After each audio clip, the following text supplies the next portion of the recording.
Hi, Rilus Dana here for Dana and Associates and Mott Legal. It's Friday, so thanks for tuning in. It's Free Webinar Friday. We're going live once again to bring you some of the latest information in the estate planning world. So I have attorney Anna Wheeler is going to join us today. Let's add her to the stream. Hello, Anna. Hello. How are you doing today? I'm good. How are you? I'm good. So where are you located? You working from home today? Yes, yeah, from home today. Nice. Yeah, this virtual world, we're kind of always spread apart, aren't we? Yeah. So Gives us the possibility to work from wherever, really, which is great. yeah. So yeah, kind of a check-in before we get into today's topic. It feels like our world's kind of getting going a little bit more. Like it seems like we're getting back to business a little bit more. Our phones are starting to ring. We're getting booked up again for consultations. I was just speaking to one of my friends before this meeting, friend in California who's working on some software for us, and he said it's about like the same thing over there. Last couple of weeks, like starting to get back to normal. So now, what do we want to talk about today, Anna? What's the topic for today? The topic for today is, what do you do if you have a cabin that has been in the family? How do you manage it with your siblings or family members? Here we go. Here's Will Graves. Let's add Will into the stream as well. Hi, everyone. Nice to be here. So, hi, Anna. Hi, Will. Good to see you. Are you working from home today as well? Yes, I'm back at home. So I was in Chandler a little earlier today, but I'm back now. Nice. It's good to guys. It's good to have you on the stream today. Last week I was by myself. I was just talking to myself. Well, like all your viewers, you're faithfuls, I imagine. Yeah. So Anna just introduced our topic of today, which is go ahead and introduce it again, Anna. Yeah.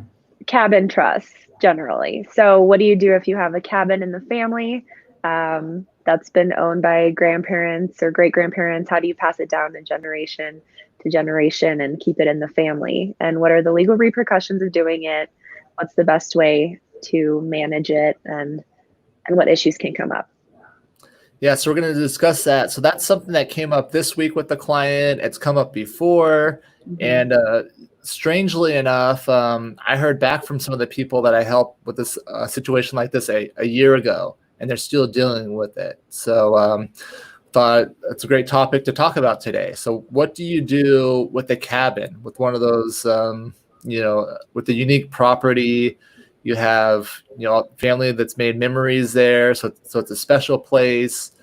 Yesterday I felt kind of bad, because I was just saying, how I get it, how important it is and how special it is. But I was like, at the end, I was like, can you just liquidate it? It's really the easiest if we can sell it and liquidate cash. Money's a lot easier to split up than properties. And with the property like a cabin, a lot of issues come in. Like, so who gets to use it? When do they use it? Who pays for what? What happens when something breaks? You get all of those issues.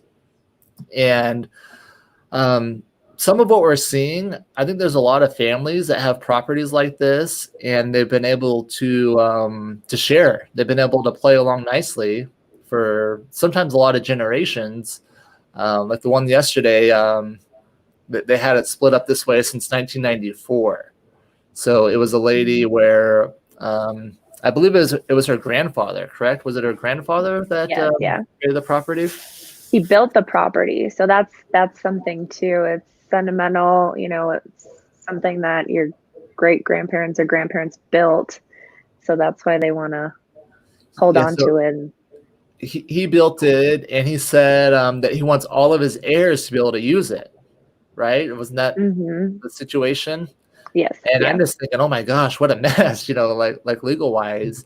And right now there's over 200 beneficiaries because they're down into, there's a bunch of kids and then grandkids.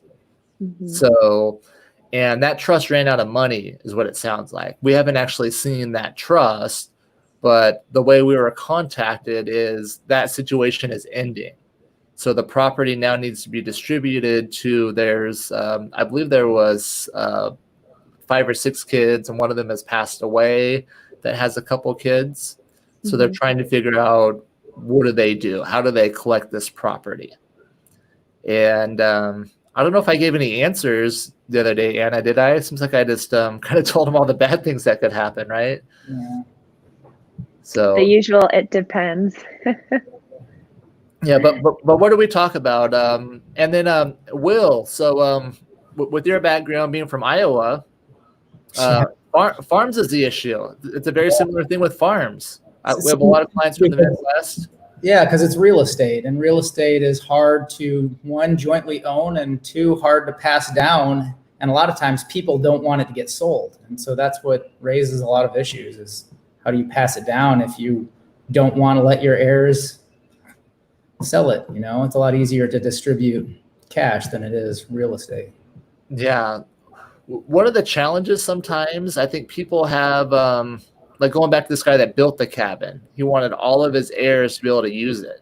So I'm sure that was his motivation as he's building this thing. You know, as he's putting it together, he's struggling, but he's like, this will be a great thing for my posterity, you know, for all of my family and future generations. So, his wife and his children, they saw that struggle and they want to preserve it. And then they come to see someone like us and they say, what do? We have a trust. There's over 200 beneficiaries. And I'm going, oh my gosh, that just seems like a nightmare. You know, any one of those beneficiaries could cause a problem. What are they entitled to? So where I was going earlier, I think, part of this, the older generation, maybe they're better, without contracts, doing things with a handshake. Just kind of trusting each other and working it out. But some of the concerns is with the younger generation. And as you just add more and more beneficiaries in there, there's more chances that something isn't going to be spelled out with certainty in the contracts or in the agreements. So like one of the examples I brought up is, are people allowed to Airbnb it? What are people's rights in the property? They can come stay there. Can they bring their wife? How about their girlfriend? How about, where do you draw the line? So, and then with all of those beneficiaries, if any one of them feels like they were wronged, then you have the potential for liability. So what do you do? What can we do, Anna? What should a family do if they have a property, whether a farm or a cabin? Probably their best bet would be to create a trust and put the property into a trust. Yeah, so a trust helps it avoid probate. That'll transfer the ownership. So we want to make sure we transfer the ownership. And then the next thing is who's going to be the owners. So some of the challenges right now is where people are wanting multiple owners, I guess, where they want several people to own a property. So I guess that's one of the first questions that maybe needs a little bit more thought is, who should maintain ownership of this property? And that depends on the rights that you want to give the beneficiaries to it. Yeah, and there becomes problems with joint ownership because typically with joint ownership, one may want to sell and the other may not. And so that can raise problems, especially if the one that wants to keep it doesn't have money to buy out the other one. One of my clients recently decided to just give it to one of their children. So one child owns it, and that way, and then they gave them sort of non-binding instructions to let the whole family use it during their life. So they tried to avoid that problems with joint ownership that way. Yeah, so that works for the one kid that got it. He's stoked. Yeah. He's got the property. Yeah. And he said, oh, don't worry, mom and dad, I'll share. Like, oh, it's not like I need the money. Is that what they always say? It's not like I want it. It's not like I'm not going to do this for my siblings. Yeah. And then mom and dad pass away. A lot of times that story changes. It's no, this is my property. Where were you? Where were you when mom was in the hospital? This is mine. Yeah. That's one of the definite problems that can arise. Yeah. So I think one of the things that it comes down to is setting realistic expectations. I feel like as lawyers, like a lot of times we're crushing dreams. It's like people have these grand ideas, but it's we tell them how it's going to work in reality, and we're trying to avoid potential litigation. So one of the suggestions I would say is if we can limit the number of beneficiaries. So like your example, I don't know if I like giving it just to one kid and letting them share with the others, but what if you give it to the kids and not involve their children, the grandkids? That's the way to limit the total amount of beneficiaries. But again, what happens when the kids pass away, though? What rights do the grandkids have it? Mm-hmm. So let's see. Let me pull up my screen. Let's get my screen on here, and we'll look at this this chart a little bit.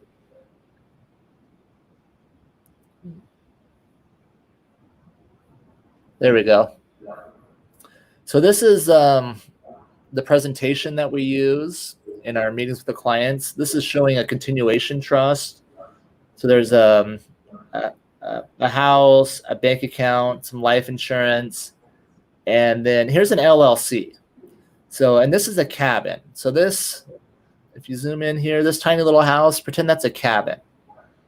So if someone has a cabin and they want it to be preserved for generations, what they can do, so big picture, we want the cabin, let me grab the right thing. Here it is. We want the cabin into the trust so that it avoids probate. We want a way to transfer it. But if they want to give more instructions, like who can use the property and when and who's going to pay for things, then an LLC, limited liability company, technical difficulties. It always works so good when I practice this before. We're not live, we're not recording. It's like no problem. The pressure, I think. Oh man. Yeah, because an LLC lets you do an operating agreement, and so you can work out a lot of these issues ahead of time. But it takes a lot of thought into how you want to manage and govern it. Yeah. So the way the continuation with trust would work, upon the first death, that everything stays in there for the surviving spouse, and then when the second person passes away, so when mom and dad pass away, then the LLC gets distributed to the beneficiaries. And the LLC can determine how to use the property. So it can determine, how you book it, all of that information. Now, so Anna recently had a client, maybe it was a few weeks ago, where they're trying to preserve this property, and that's they had a situation like we explained. The cabin's already been in the family, built by grandpa, and they're trying to figure out what to do next. And I've seen several people with this issue. I had clients about a year ago. I was helping mom design her estate plan, and very similar situation. She has a cabin built by her husband, and they want to keep it in the family.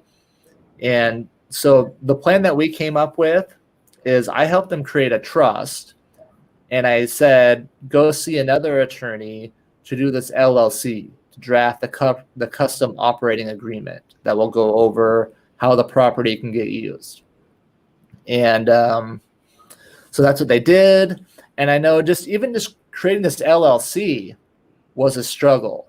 It kind of, it's almost like it fast forwarded the fight. Like they're having the struggle right now instead of when mom passed away. We had the one sister saying, "No, I'm going to sue you," to her brother if it's not set up this way. And what this person wanted is they wanted very similar. They wanted the cabin to be owned equally by all their heirs. So the wishes that the dad wanted is that his kids would be equal owners, and then once a grandchild is an owner, they would also be equal owners with the kids. Again, that sounds great in theory, right? Just that'd be nice. Like if I had a beautiful place, I would love to keep in the family like that. But just I don't know how you do it, and that's the the challenge of, if you want to have, 3 owners initially, and then say that new members of the class, grandchildren, are also owners, or they have rights into this. So that's part of the challenge. It could be possible to do things. So instead of having the LLC do the operating agreement, we could draft a custom trust for the cabin, where the trust would control, where the ownership would stay inside of the trust, and then it would say who has use of that property. But again, to do this, you're just talking time, which can be expensive. And like I was telling the lady the other day, it's like, I don't really want to get into this, but the challenge intrigues me.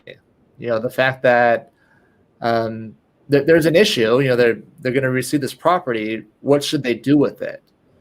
So how do we leave it with them, Anna? Do you want to say how what we're going to do with them, the option we gave? To meet with all of the beneficiaries of the cabin and figure out what exactly their goals are in the future for this cabin. Who are the beneficiaries going to be? Are their children going to be beneficiaries after they start passing away? So what they want to do with the cabin, and then figure out from there what the best approach would be for them. Yeah, So that's number one. We got to get all the parties together, get all the beneficiaries, and see what their expectations are. And then part of that too is to also, to see if there's realistic expectations, and what the parties want to have happen. And then after that, we can determine a proper course to go, whether that's drafting a custom trust or an LLC with a custom operating agreement, or some combination of the two of those. A lot of problems happen when there's no money, right? Is that it's like one of the number one causes of divorce. So a way that helps with these cabin trusts, or these plans for cabins or farms, is that you fund them. So have some money be set aside to pay for expenses of the property. A good way to do that is with life insurance or with other assets. So like in this scenario here, if there's some life insurance, what we could do is say that the life insurance or a portion of it pays into this LLC that holds the cabin. So that, or LLC or trust, whatever it is. So that way it creates the money to pay for property taxes, maintenance, and whatever expense. When you start having to ask beneficiaries or members to pull out their checkbook and make contributions in, that's when things can get more difficult. So we may become the cabin trust experts. I don't really want to. Actually, I enjoy solving problems, like I said, but there's not an easy way to do it, is the challenge. So for this family, what we came up with a flat fee. She's going to talk to her siblings to have that first family meeting, which is about $1,000.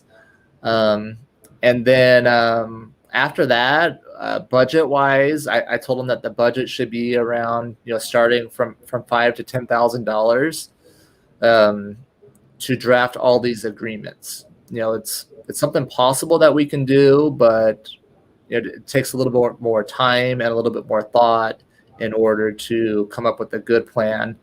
And then with multiple beneficiaries and competing interests, it's just it can make it that much harder. Right, and I think interesting. Go ahead. Oh, I was just going to say, one of the sticky points that goes into that operating agreement is how a beneficiary who's not using the cabin gets out.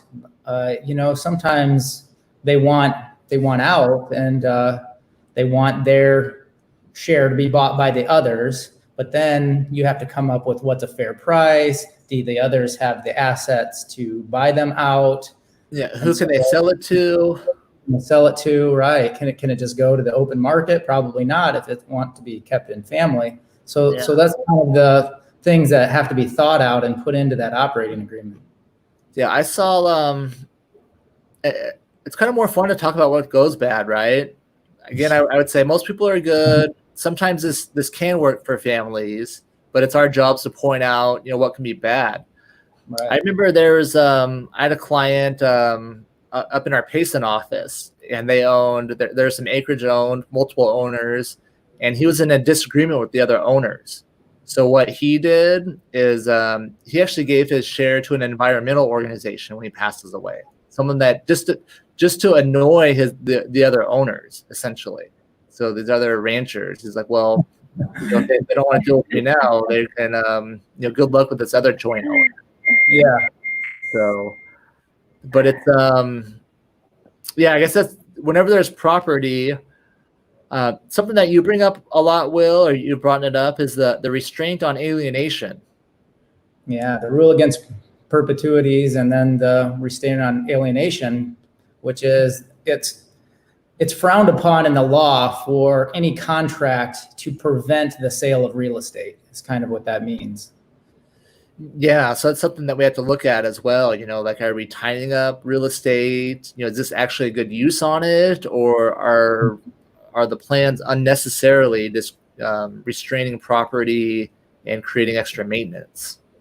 So yeah, there's a lot of bad plans that we get to administer or have to administer, where either people they did it themselves, they didn't think of it, or maybe they saw an attorney that was no good, and then after the fact we're stuck dealing with those types of situations.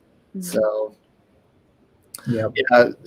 so cabins, farms, if you have properties like that, I would say it's good to address it, get out there and deal with the problems, but you got to have some patience, and then some good advice as well. So you want to work with a team. So not just attorneys, good CPA as well, because a lot of it is income tax considerations, depending on the properties, who's going to own it, who's going to pay for what. So you want to work together with the tax advisors as well. Yeah. So for this family, I just felt bad for her because I wanted to solve her problem after saying over and over, like, no, I'm not going to deal with it. I'm not going to deal with it. I'm like, okay, well, maybe the way to help is if, we start with the family meeting, see what the family wants to do. And then I told her I would help put together a team of advisors, basically. I don't want to do that operating agreement, and get all into that, but we can work with another attorney that can do that part of it. And we may need a CPA as well, depending on the expectations of the parties and what they're trying to get out of it, and make sure that we can do that. But yeah, getting the right team together and being proactive, just kind of foreseeing, what's going to happen upon, when mom and dad pass away, what's going to happen when there's multiple owners owning this, and just trying to foresee those issues. Now, the people that I started with like a year ago with the cabin, and they're kind of stalling and it's kind of broke down. One option I gave them right now is that mom in her trust. I'll share my screen again. She could just give the cabin to her kids and just leave it at that, instead of saying that the cabin goes into an LLC and trying to write out and plan for what happens, how it's controlled right now. Just say that it goes to the three kids equally, and then they can figure it out once they receive it. And hopefully they're a little wiser, in all this negotiation they've done right now. Hopefully when they bring it up the next time, they're able to come to some resolutions. But just part of the estate planning, what we deal with, there's a lot of emotion in it, I would say, as well. So it's complicated, business transactions, splitting properties and things like that. But it's made even harder just with the emotions of it.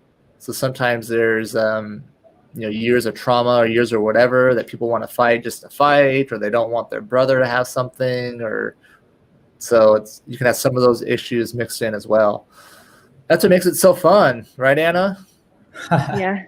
And that's kind of exactly the default. I was thinking, Rilus, is that imagine if you don't have a trust or a will, and that you pass away intestate with a cabin, and then your kids, they take the cabin, but they take it as what we refer to as tenants in common.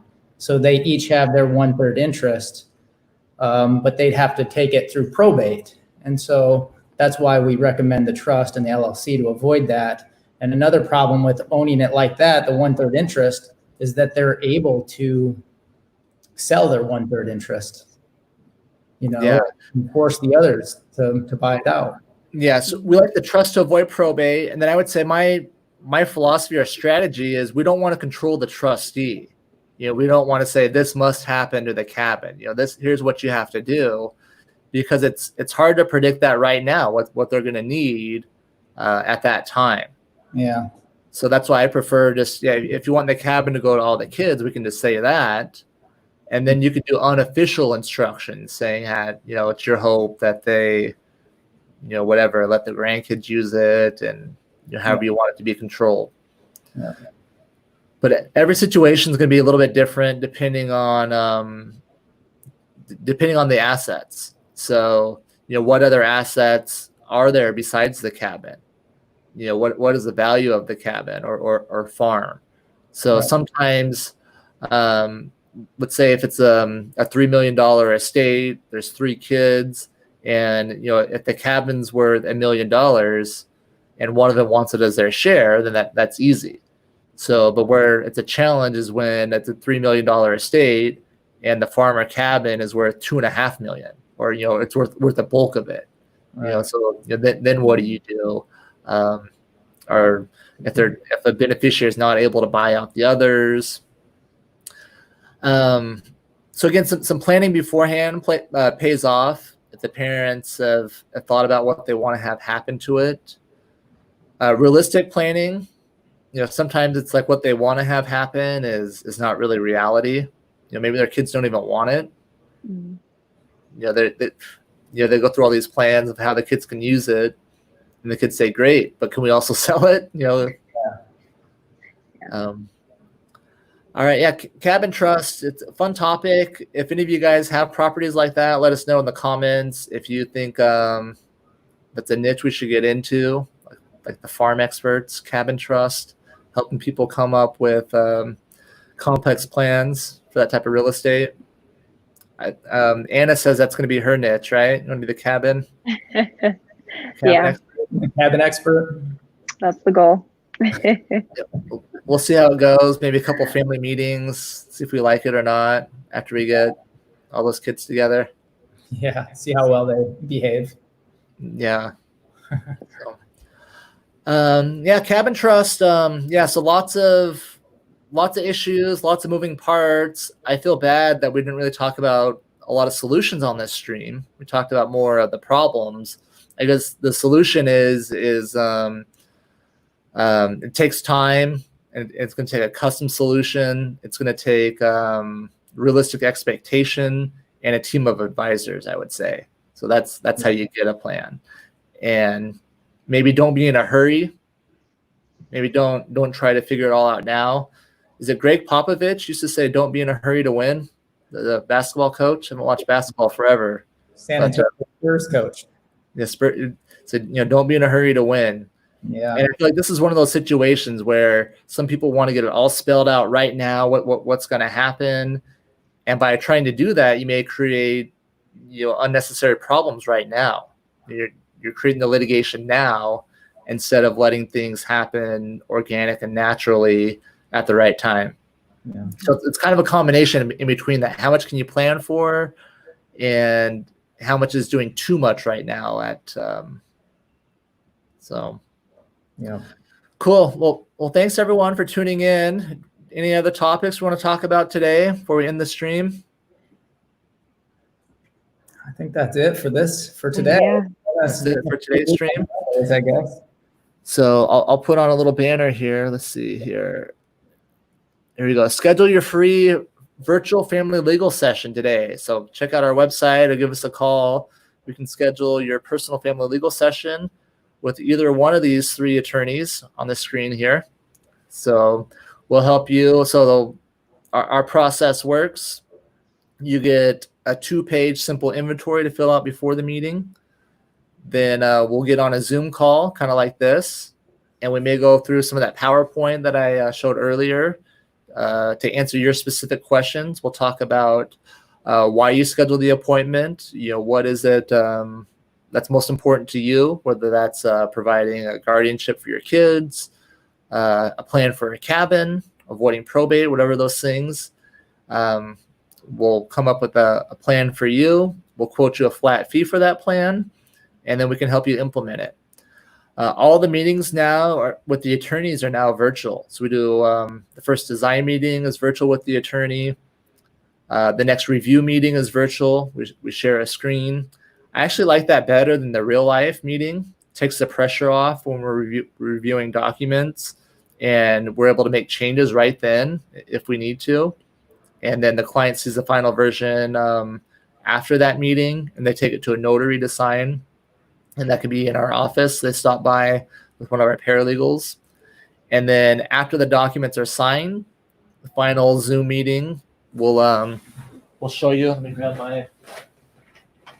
got one example. We'll show you the features of your binder and what you need to do to get your bank accounts in there, update your life insurance and that type of information, and to make sure your plan actually works for you and works for your family when it comes time. So give us a call today, reach out to us. Our calendars are filling up, so we're booking out about 2-3 weeks ahead. So give us a call today. All right, thanks, guys. Have a good week. We'll see you. I think we'll be off next week for the holiday, and we'll be back after that, 4th of July. I'm going to be on vacation, and I think most people will be. So we'll see you in a couple weeks. All right. Thanks, everyone. Thank you. Have a good weekend.